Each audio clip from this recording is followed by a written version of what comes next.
Эрдэнэ хотын түүх 50 жилийн өмнө тохиолдуулсан Эрдэнэ хотод үйл ажиллагаа явуулж буй жижиг дунд үйлдвэрлэл болон бизнес эрхлэх залуусаа дэмжих контент маркетингийн ажлууд хийхээр төлөвлөд байна. Үүнд подкаст, рил маркетинг контент, донешн маркетинг контент гэх ажлууд багтана.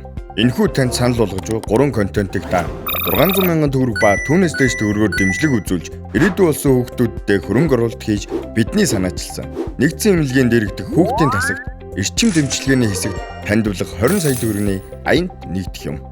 Ингэснээр та Эрдэнэт 50 жил миний онцлог 50 залуу подкаст нэвтрүүлэгт оролцох мөн танд 200 мянган төгрөгийн гарын бэлэг үлдэх болно.